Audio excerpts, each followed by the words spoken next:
L'éditorial du Figaro. Les mauvais calculs de Trump par Gaëtan de Capelle. En économie, le pire n'est heureusement jamais certain entre une guerre commerciale sans merci et un conflit en Iran dont personne ne voit l'issue. De front ouvert par Donald Trump, le monde a rarement vécu ces dernières décennies dans un environnement aussi hostile. En des temps pas si lointains, de telles secousses auraient provoqué une crise de premier ordre ainsi qu'une panique sur les marchés financiers. Tous ces malheurs nous ont été jusqu'ici épargnés. C'est même l'inverse qui se produit. Les bourses battent des records tandis que le commerce mondial ne cesse de croître.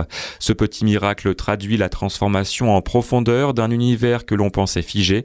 Avec la mondialisation, s'est installée une mécanique des fluides qui résiste aux vieux modèles. Les États-Unis matraquent leurs partenaires de droits de douane à la tête du client. Tous adaptent du jour au lendemain leur politique commerciale, réorientent leurs échanges, nouent de nouvelles alliances.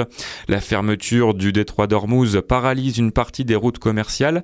Les entreprises réorganisent de fond en comble leur logistique, changent d'itinéraire, cherchent de nouveaux alliés, font appel à d'autres fournisseurs, accumulent les stocks, en un mot, font preuve d'une extraordinaire résilience dans la tempête.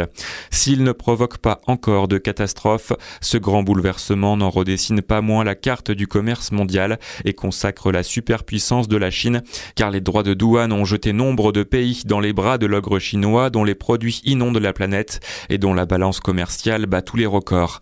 À ce rythme, il assurera dans quelques années la moitié de la production industrielle mondiale. Pour couronner le tout, la suprématie dans le raffinage des métaux critiques indispensables pour les nouvelles technologies dopées à l'IA donne à Pékin une arme commerciale redoutable supplémentaire et achève d'asseoir une hégémonie que Donald Trump s'était fait une priorité de combattre.